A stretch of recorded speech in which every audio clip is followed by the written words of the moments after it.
Hi, everyone, and welcome to another episode of Embracing Autism IRL. Today, I have a very special guest with me, Dr. Kristin Wegner.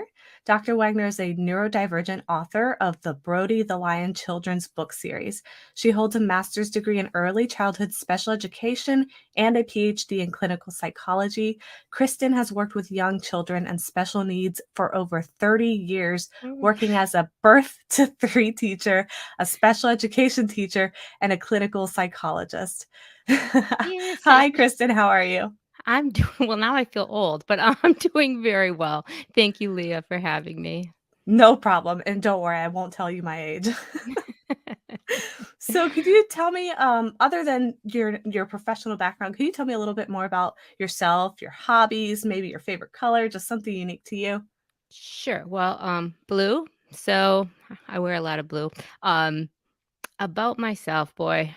See, we would need just the entire podcast for me to talk about that. There's so much about me that just intertwines with who I am, what I do. And so I think I am my job, and not because I am,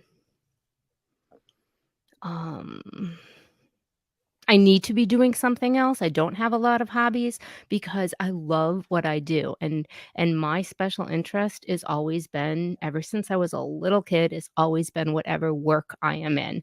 I love to work, so so I work a lot, and I am passionate about whatever it is that I am doing, and I put everything I have into it.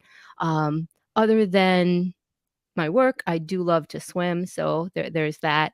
But really it is, right now and for the last 30 years, it has really been autism that, has fueled my passion in different ways in and out. So, speaking of autism, why did you decide to pursue special education and clinical psychology? Was it directly related to this relationship to autism, or did something else Mm. bring you on that path? Oh goodness, no. Um, so I grew up in the 60s and 70s, and an intelligent, gifted child was, well, you weren't labeled gifted, and you weren't labeled any kind of special ed unless you were sent to a segregated school or institutionalized. So there wasn't any autism or ADHD or anything like that when I was growing up. So I was just thought to be oppositional, defiant. Um, I was punished a lot.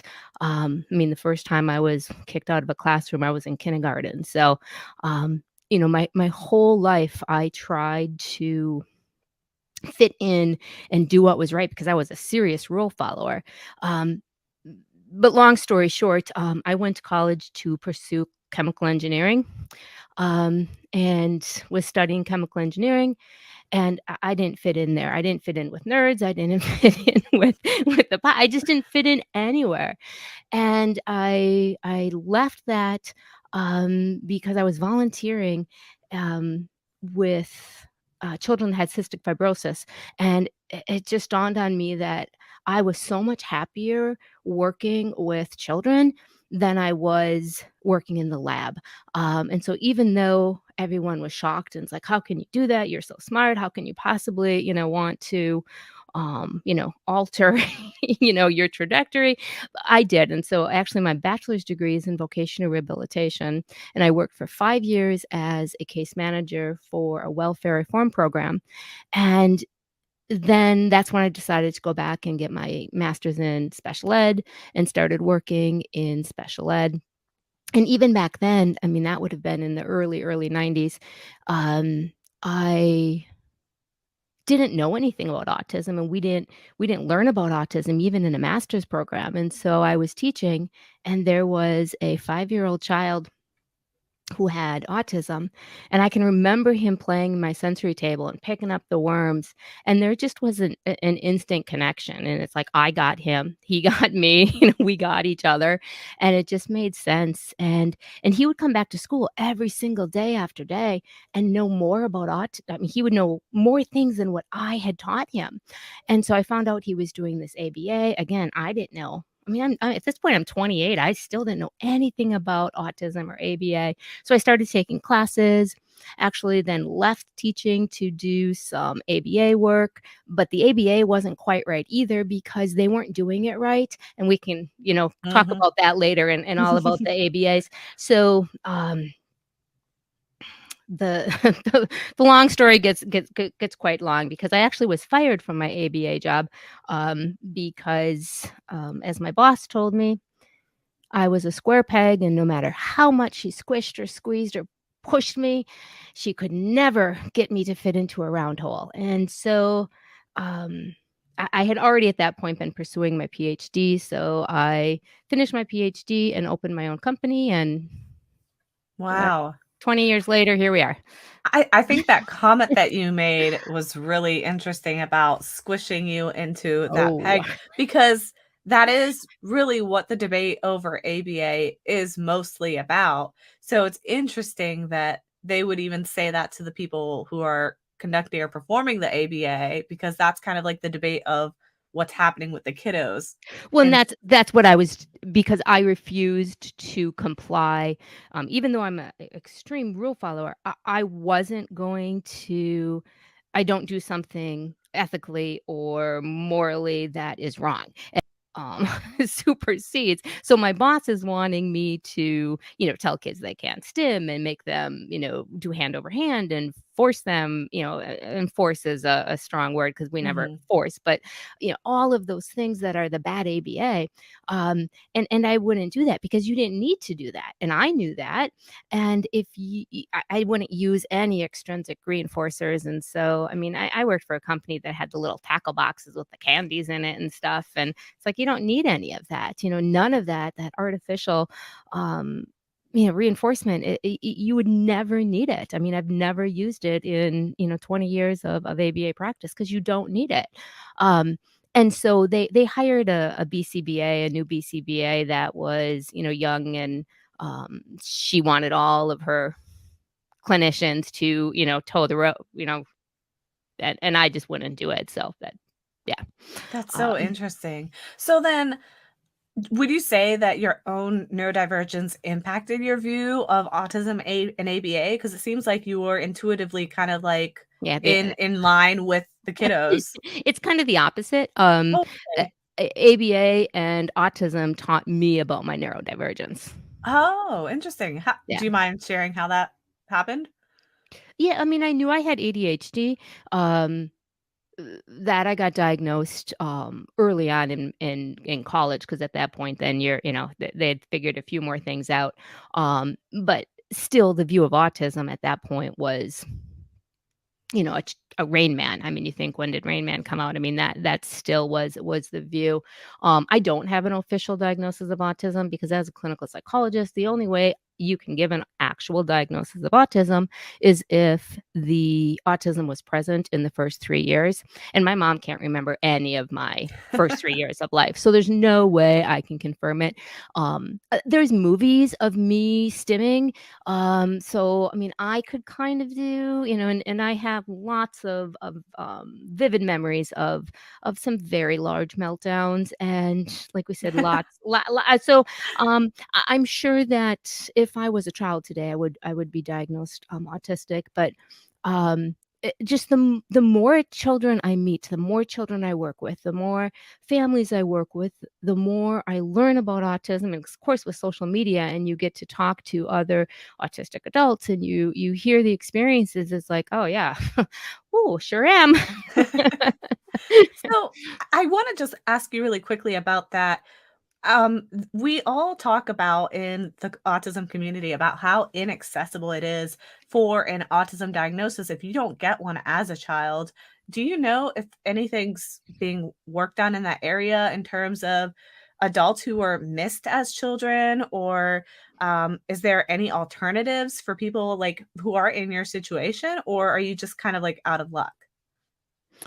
I don't see it as out of luck because for me, there's absolutely there's no point in being diagnosed. Number one, I wouldn't actually, even if I had an official diagnosis, it is not at this point in my life clinically impacting anything that is distressing. I mean, I have, um, figured out how to live in a neurotypical world, when I need to. And so there is nothing that a diagnosis would do to, benefit my life. Um, for somebody that would need a diagnosis, I think you can get a diagnosis and diagnosis from whether we're talking about a 12-month-old or we're talking about a 50-year-old, it's just being able to access that. And it is just, in my opinion, I think it's easier for an adult to get a diagnosis than for a 12-month-old or an 18-month-old, because the 50-year-old, they're not going to say, "Oh, well, wait and see," and, "Oh, they'll grow out of it," and, "Oh, you can't be autistic because you looked at me and you smiled." And so, I mean, every single day I get calls from parents who have 4-year-olds, 5-year-olds, 6-year-olds, and older who knew their child was autistic. And everyone around them, the birth to 3 teacher, the pediatrician, the speech person, their family all said, "Wait and see," or "They can't be autistic because," and the parent is devastated because now their child is 5 and they've missed this opportunity for early intervention. And not that things can't be done, because you can do things as an adult, and so it's never too late. It's knowing where to get those resources. And the key in doing that is not going to the big clinics, because the big clinics are gonna follow things very, um, very rigidly, and the wait lists are huge and long. You have to go out and dig and dig and dig and find that little provider like me who is, I mean, I don't ever have a waiting list. I mean, we get people in within a week, 2 weeks maximum. You call me, yep, you call me today, you're gonna be in to see me within a week or 2, because ethically, morally, you should never have to wait, for services. And so, while it might be not that quick everywhere, I live in a very, very, very rural area. I mean, my closest neighbor here is, over a mile away. My closest city has 300 people, and that's 10 miles away.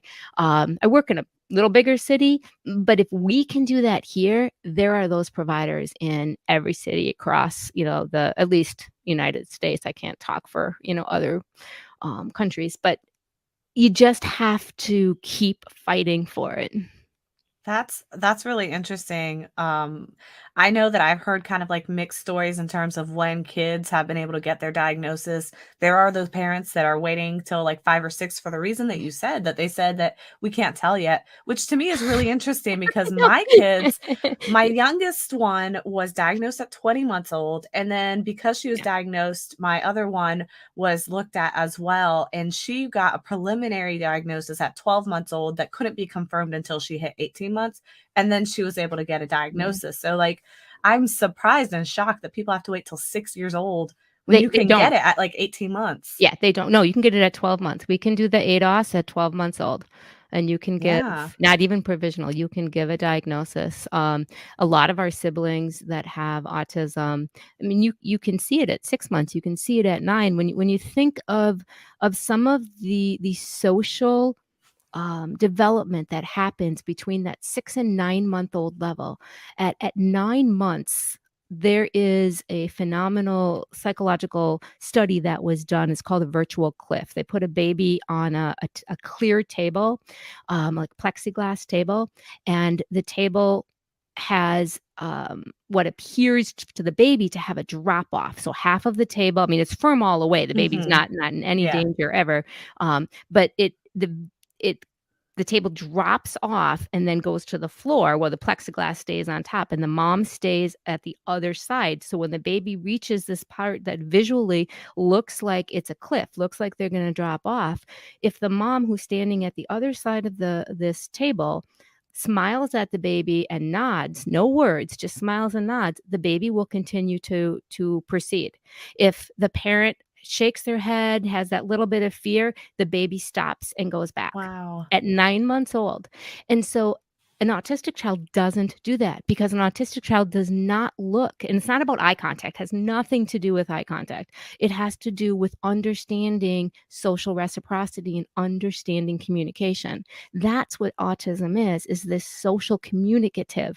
And the eye contact thing gets so muddled and so mixed up because it has nothing to do with actually looking at somebody in the eye. It has to do with understanding that we use our face and our expressions. That doesn't mean an autistic person doesn't. They just use them differently. And they also have to be taught, which is why then again, it gets harder as you get older because after you are 3 years old, you're going to learn those social rules. And so then when I see a 6-year-old, I can't tell if they are doing the eye contact, making the gestures because they've been taught to do them and or they taught themselves and they're masking, or are they doing it because it is natural to them? And that's where it gets really tricky. I mean, it's very Mhm. hard to diagnose an older child because it's so um, specific with some of those innate human behaviors that those of us that are neurodivergent, we're just, kind of aliens. We just don't Yeah. see things the Mhm. same way. We talk and say and do it, we those social niceties we are not good at. That's so funny because I used to refer to myself as, like, feeling like an alien all the time, because of my own Right. neurodivergencies. But that's interesting because I know, like, with my oldest daughter, the first thing I was a new parent, obviously, at the time, Mhm. but the first thing that I noticed, and I don't know if it's this obvious normally, like, newborn. But honestly, newborn, we were still in the hospital and she literally never cried to indicate that she was hungry. Mhm. So I would wake up because I would hear her sucking her fingers really loudly. And that was the only reason I knew to feed her. And then as she got older, it didn't change. She wouldn't tell me when she was hungry. I had to anticipate her needs. So that's very interesting. I thought, wow, I guess you could even potentially see it even in a newborn. Yeah, and it's so different because there's autistics whose interoception skills are better, and there's those that even as adults have to set timers to remind themselves to eat and to drink and to do those things that they need to care for themselves. And so, actually, my post on Instagram is about this today. Is that autism is so unique, and there is not one thing that makes a person autistic or one thing that makes a person not autistic.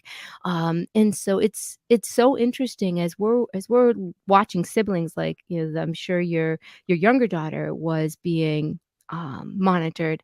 It's so interesting to see that baby start to develop at 1 month and 2 months and 3 months. And those that have autism, even like with the self-stim behaviors, you see them. Every baby is going to flap their hands. Every baby is going to, chuck, suck, and chew. But it's so different watching a neurotypical child who is flapping and then stops, or the autistic child who's flapping and then becomes consumed by their own flapping and tunes everything else out, or is sucking on really bizarre things. They're Yeah. sucking on, your thigh and your neck, and the parts of the body that just even a neurotypical baby wouldn't do. So yeah, you can see it. Not that you would diagnose a 6-month-old, but you can start to see those signs even that young. That's so interesting. So I think that you probably may be aware of the debate that's going on in the autism community about ABA therapy. I feel like Yeah, it's kind of. really hard to be involved in ABA and not know about that. So, what are your thoughts on the debate? Just for the audience, for clarification, there's an ongoing debate on whether or not ABA is considered abuse, with a lot of people saying it is and others saying it's not. So, what are your thoughts on that? Yeah. So we have to think of it like a pendulum. And so and we have to think about where ABA started. So again, let's go back to the 40s, the 1950s, where a child or an adult that had any type of significant disability was institutionalized, or worse. I mean, there were countries that euthanized individuals that had severe autism. There were individuals, that had cognitive disabilities that were euthanized. So, being institutionalized was better than that. And so then again, we're looking at these 1940s, 1950s, 1960s, where these researchers are trying to change that narrative and deinstitutionalize children and say, we don't have to put them in institutions. We can keep them at home, and look what we can do. Now, if we start talking about Lovas, and we start talking about, should he have been criminalized? Yes. I mean, he was shocking children. Is that terrible? Yes. But so is euthanizing them. Now, I'm not saying that justifies it. It's terrible and it's awful, but we have to put it into perspective of what that time was and where we were, and then look at that history of ABA and what the 1960s were, the 1970s, the 1980s, and still, when a child in the 1980s, 70s and 80s had autism, they would get sent to a separate school. They weren't even schooled with their peers. And so the what was being done to educate children was, a pendulum that's shifting, shifting, shifting, shifting, shifting. And what we were doing, even in the 1990s, like I said, what I saw doing, there was no shock, there was no aversive therapy. In the 1990s, the ABA was, you sit in a chair and you say, do this, and they clap their hands, and then they get their little M&M, and they followed a very specific script, and the VMAP or the ABLES. And so every single child was being taught the exact same skills, the neurotypical skills in the neurotypical developmental scope and sequence. And it needed to be done that way because all of a sudden we have millions of thousands, millions of children who are getting services, and we have to train all of these technicians to be able to do this. And so you need this manualized treatment. I know it sounds like I'm making excuses, but it's just the reality of how something develops. And are things that autistic adults now went through abuse? Yes. So was my mother spanking me with a hairbrush and a paddle. Should my mother be criminalized? No, it was the parenting at the time. Do I have hostility against my mother? No. Did she do that for my siblings? No, they didn't need it. I didn't need it either, but she didn't know how to parent me. And when we won't get into that whole aspect, but when you really understand the development and the times and what people knew and what they understand, you can put that into perspective. And so the people whose pendulum is now shifted over and are saying all ABA is abuse and it should be criminalized, they might have been put in situations where they were forced to make eye contact, where they were, and I have seen it. I mean, when I was teaching, I got a teaching position in southern Wisconsin, and I went into the classroom, and they had, what a Rifton chair is? Mm-mm. It's like a little wooden height chair, but for a older child, and you basically, buckle the child in, and all of the students were in that. And I left the classroom. It was a two teacher situation. I left. I went right to the superintendent. I said, I will not work for you if the children are in those chairs. And so understanding that, okay, it's 1992. This is not acceptable. Yes, Mhm. they did that in the, 70s and the 80s. We don't do that anymore. And so people have to understand and think independently and know, we don't have to lock any child into a chair. We don't have to say, you sit down because I said so. So if we swing now 25 years or 40 years, we go into the 2020s, what ABA looks like in the majority of ABA programs, even here in rural Wisconsin, what they look like are play-based. Is everybody neuro-affirming? No, but there are very few ABA providers who are saying, sit down, and then if the child doesn't sit, tell them to sit. There's very Mhm. few who are trying to teach children to, and again, not everybody. I know there are still very bad ABA providers. There are very bad ABA clinics. But ABA itself, not bad. ABA is necessary, and autism is not a disease. It's not something that needs fixing. It is a different way the brain processes information, but it is a disability. And when we do not provide intervention, our kids suffer. And so what else is there? And it doesn't have to be the ABA from the 60s or the 70s or the 80s or the 90s. We have to be responsible to say, whoa, let's bring this pendulum. Let's take what we've learned and create a and we don't create ABA that is neuroaffirming, that listen to the voices, listen to the people who are saying, well, for me, this is what it feels like. For me, this is what it feels like. Well, I can't tell when I'm hungry. Um, and so what is it that we need to do to make it better?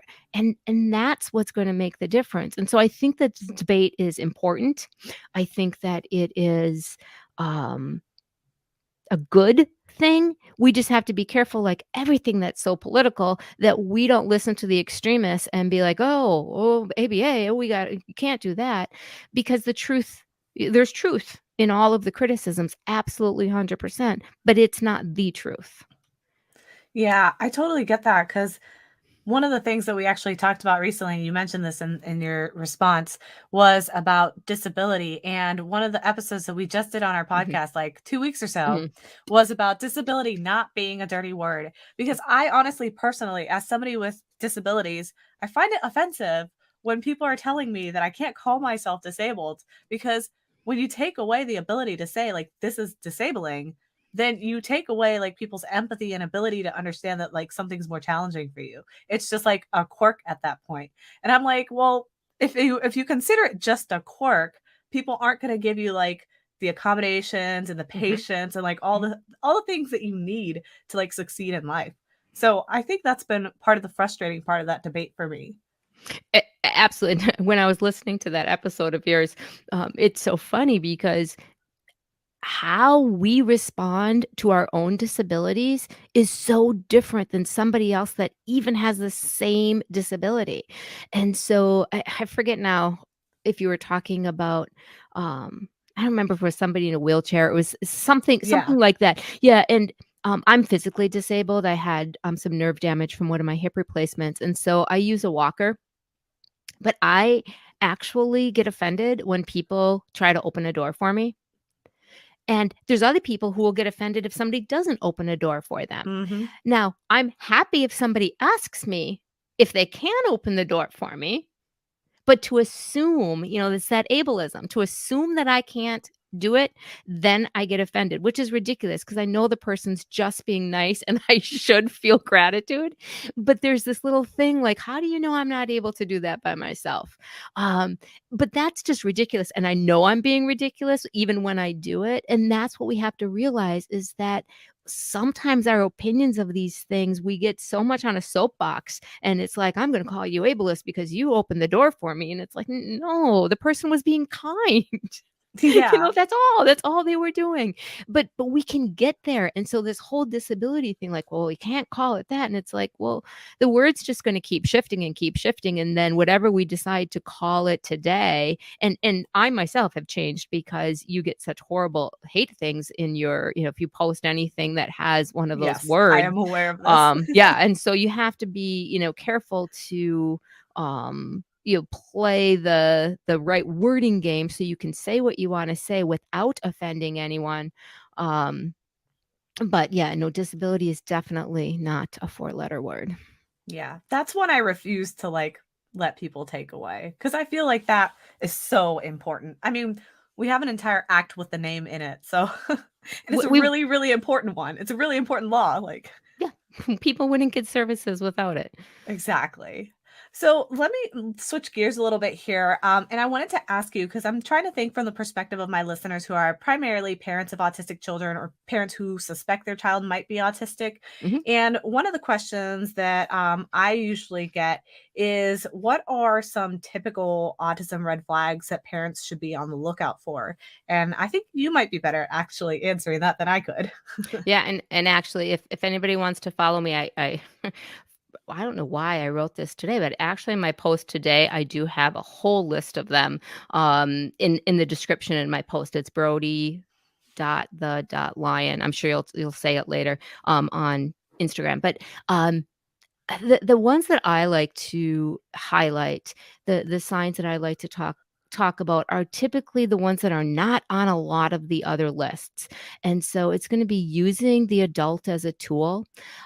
So it's taking that parent's hand and putting it on the object to open instead of giving it to the parent to open, or pushing the parent to something, or pulling the parent, not like a toddler pulling the parent because they're excited, but that pushing and pulling, using that adult as a tool, putting their hand onto the door to open it.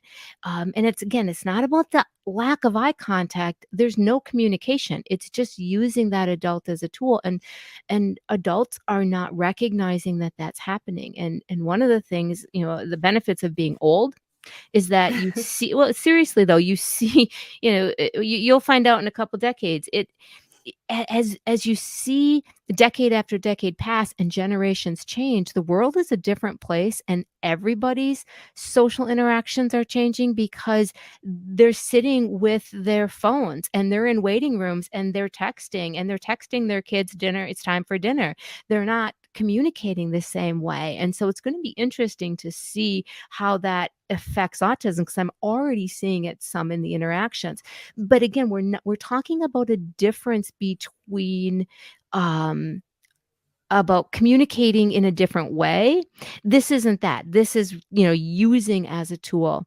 The sensory sensitivities and excesses to sensory is something that I think a lot of parents, sometimes miss. They think their kid is just being an extra picky eater. Oh, all kids only want chicken nuggets and fries. But it goes beyond picky eating. It is about that need for sameness. That picky eating is so much about, I can't have certain textures, and I can't have, I need to have it this brand because I know it's going to be the same. The child can't articulate that, of course.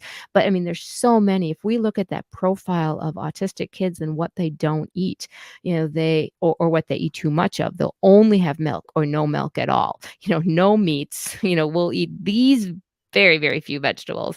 But the profile is so narrow about that selective eating and that restrictive eating.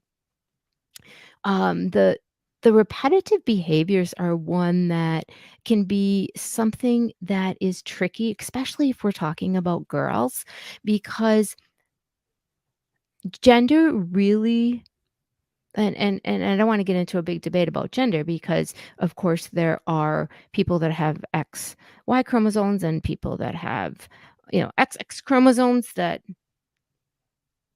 oh man, I'm gonna get, I get yeah, where you're going with yeah. that. So I don't want to get too far, but women, girls in general, are typically more nurturing. So there is this difference as we're playing. Not that there aren't girls that don't love cars and boys that don't love playing with dolls, because of course there are, but so many autistic girls are missed because they nurture the baby and they feed the baby and they give the baby, oh, well, see, she can't be autistic because she engages in pretend play.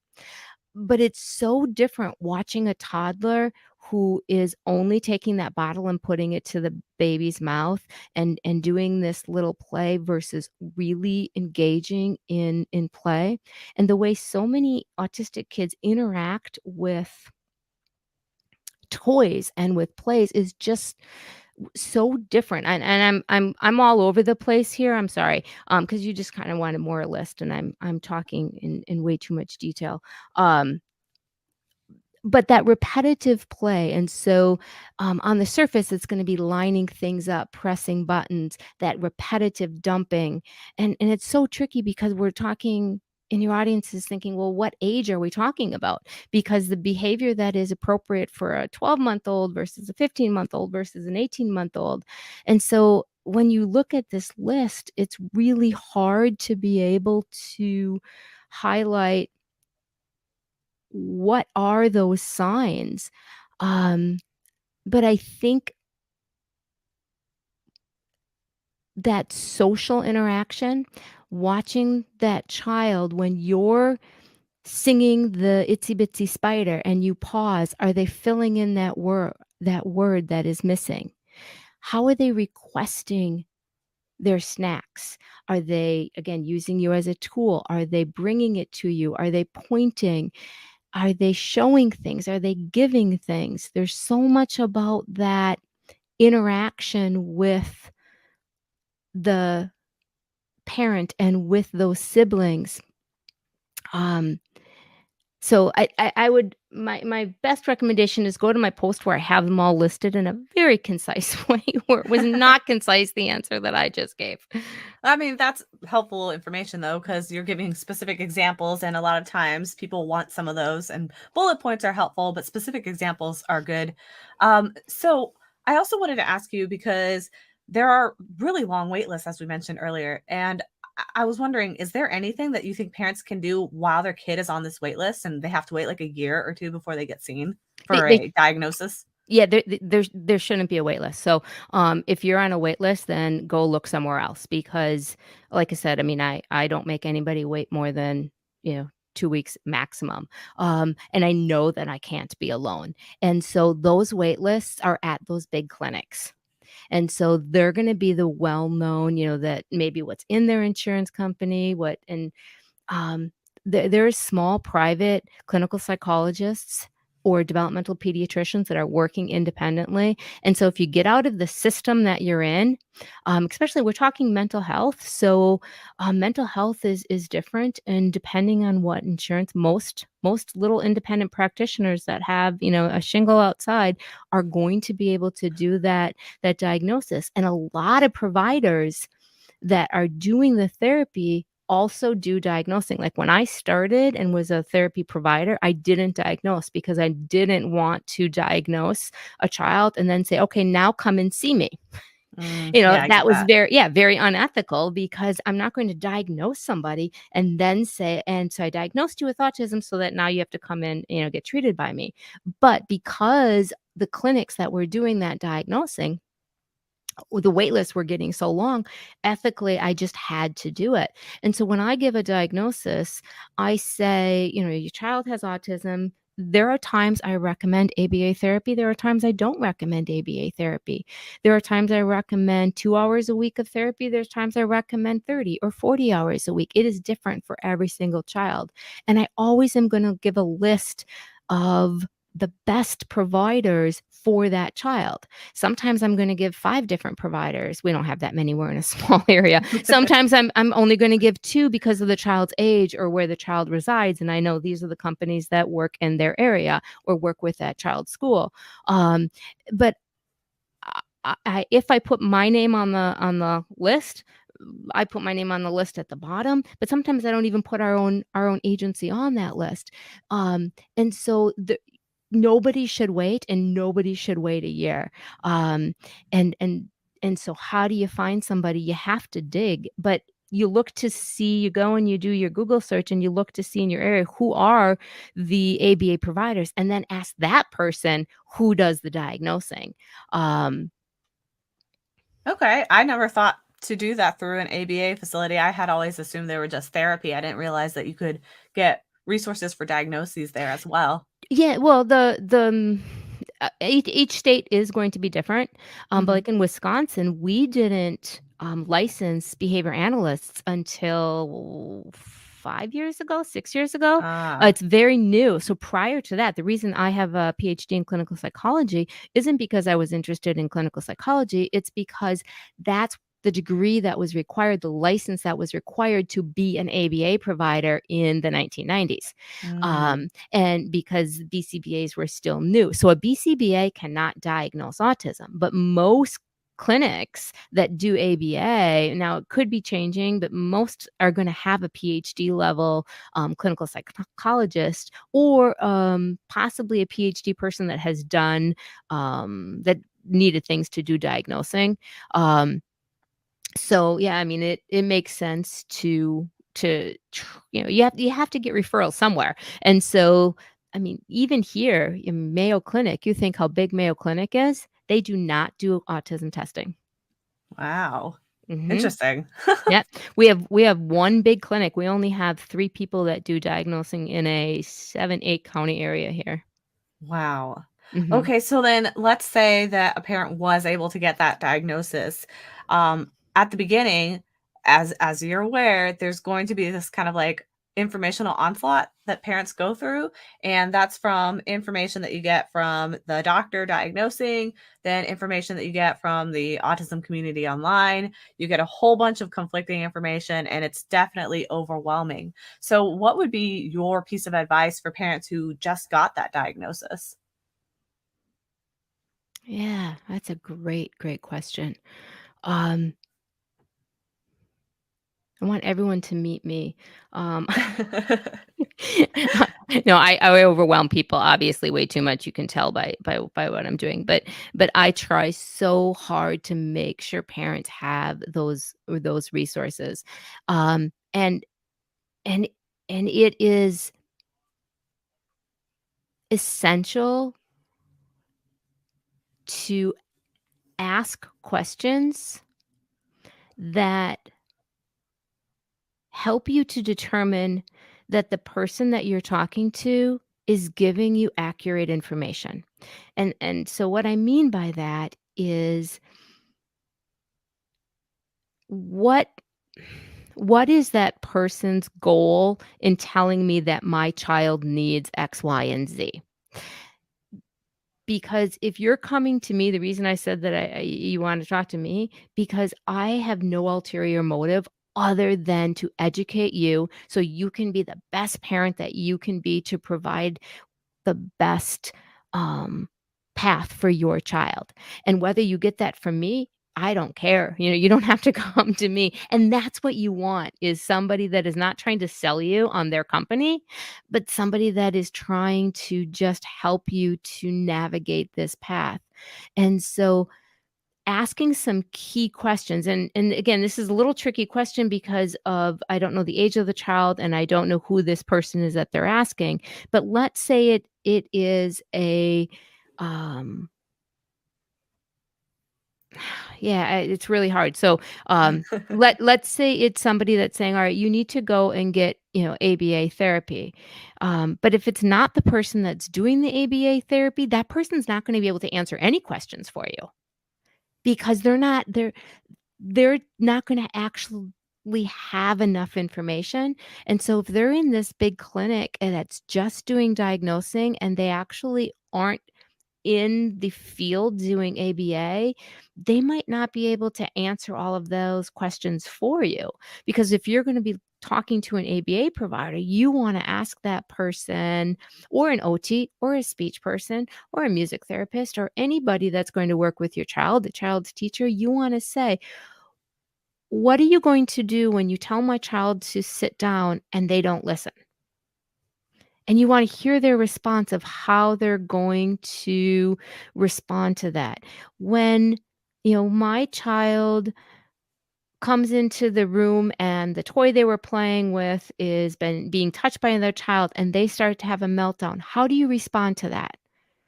And those are the questions that you have to ask to find out if that person is giving you advice that is meaningful and works for you. Because if it doesn't work for you, even if it's great advice, it's you wanna run the other way direction because it's not going to fit, and it might not fit in your parenting style. My advice be amazing and great, but it's not what you envisioned for your family and your parenting. And just because your child has autism doesn't mean you have to give up what you wanted to be for your parenting, and what you wanted for your family. So, I mean, again, I'm all over the place, but that's because it's so specific, and my goal is to try to help empower parents to be able to know, like, I can ask these questions. I don't have to just sit there. Yeah, there's all this information, but it's too much. Can we reschedule this? Can I have another visit to be able to come back and collect my thoughts and get some ideas and come back and meet with you?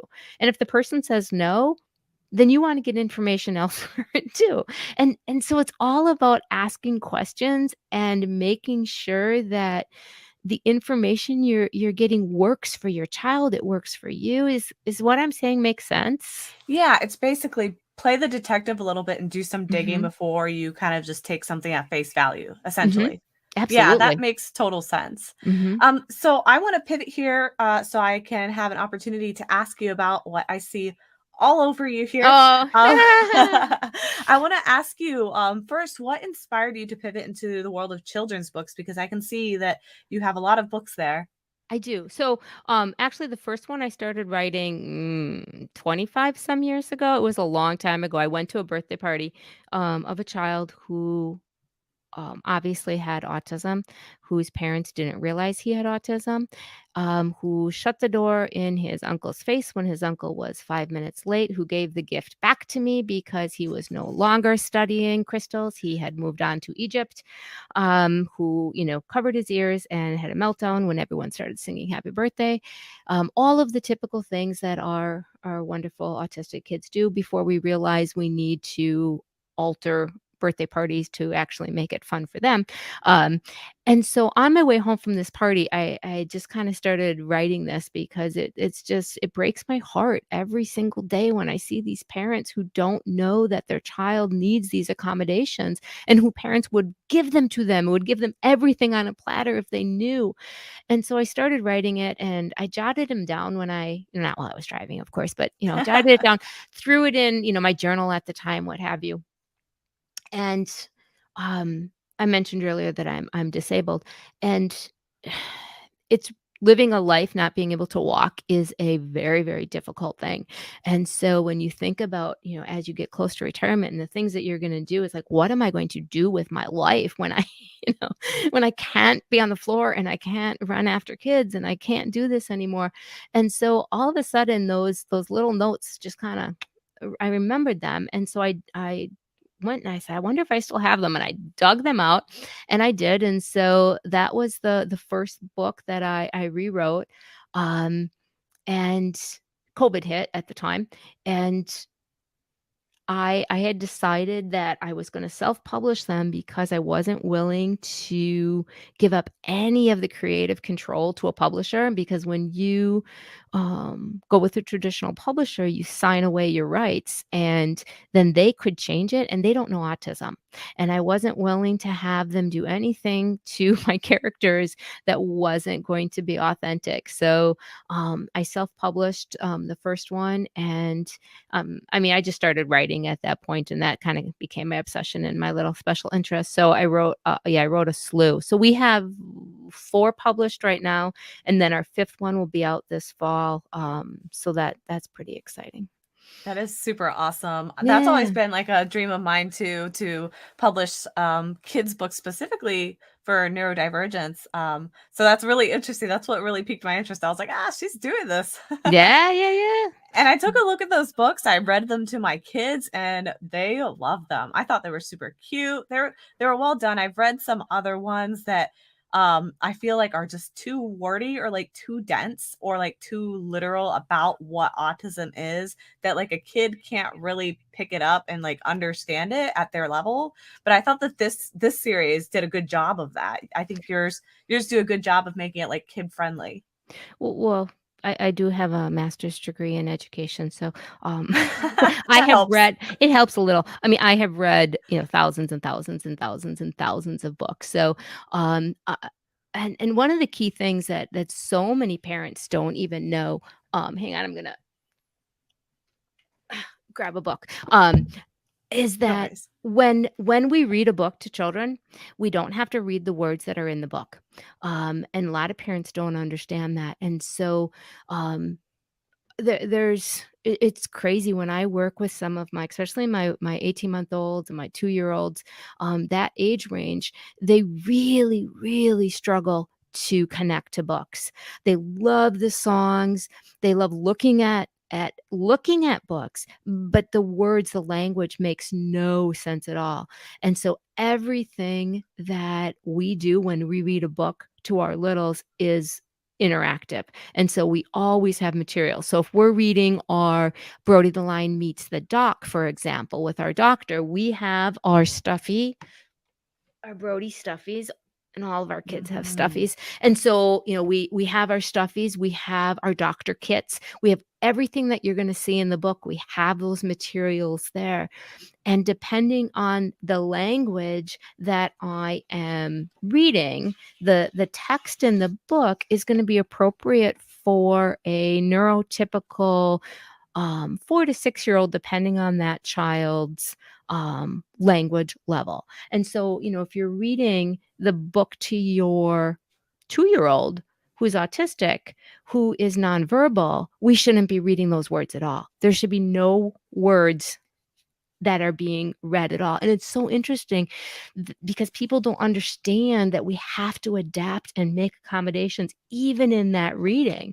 And so we can find one thing. And often when it's with our kids with autism, they're going to dictate what that thing is, because I'm going to want them to, like maybe look at the picture where he's looking fearful and I want to talk about scared. But autistic kids don't look at salient information. They're going to see the bubble, that's supposed to be a thought. They're going to be like, bubbles. And that's the only thing they're going to see. And so then I have to talk about bubbles. And we have to use what our kids are looking at. And so we try to have the pictures on each page, have things that are going to draw to the what is salient, but then also be able to be used for so many different levels. And then the back of each books, like the very first one, that birthday book, it actually talks about how to read it. And so those different levels of how to read, if your child's nonverbal, if they're using short phrases, or if they are able to read the whole text. But then each book is different. So the shopping flip book talks about what you should do if your child is having a meltdown, what you should do if you see somebody else's child having a meltdown. And all of those tips I use, my background for creating tips, and my editor is my partner, my business partner, my BCBA, Kim Sattler, and so she edits and also helps me with the parent tips part. But then we also have all of Brody's buddies, who are a whole bunch of friends on Instagram and Facebook that have children with that are autistic, or children with other different needs, who help me with those tips too. So I'll say, all right, guys, this book is about chopping. Talk to me about the things you like, the things you don't want, what's the best. And we work together to make sure that all of those tips at the end of the books are going to hopefully help a variety of families. That is so awesome. So I absolutely love them. Anybody out there listening, we will put the links to that with the description of this so you guys can access that as well. Before we wrap up, I just want to ask you, what does the phrase embracing autism mean to you? So we named our podcast Embracing Autism, and we find it interesting that every time we ask somebody, everyone has like a different take on it. So I was just wondering, what would that mean to you? Hmm. It depends on the day. Um, it really does, though, because there are days that I can, oh man, I embrace autism because an autistic person sees the world with such rawness, that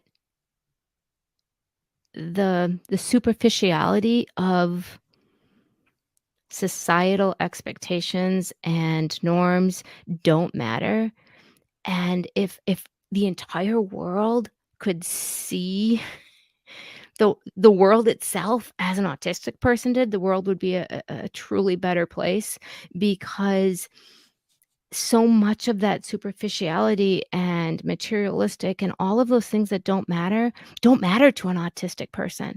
And so on the surface, it's like, if we could just all embrace being different and accept that there is no one right way to do things, our world would just I just can't. I mean, I'm like about to cry because but it also then on the next day, just all that just makes me so angry because I don't being neurodivergent, I don't understand it. I don't understand how we can't get along. How can we not see that there is no one right way? So to me, embracing autism is truly about embracing the innate differences and truly accepting those in all of us. I can totally relate to that. I think that for me, one of my experiences has been that I feel like I'm a really authentic person and that I find that neurodivergent people tend to be really authentic. And I feel like with embracing autism, to me, it's all about embracing authenticity. And that if the world was a truly fully authentic place where everybody was their authentic self and said what they meant and did what they said, it would really be a much better place, in my opinion. Yeah, I see. I told you we were gonna click, Leah.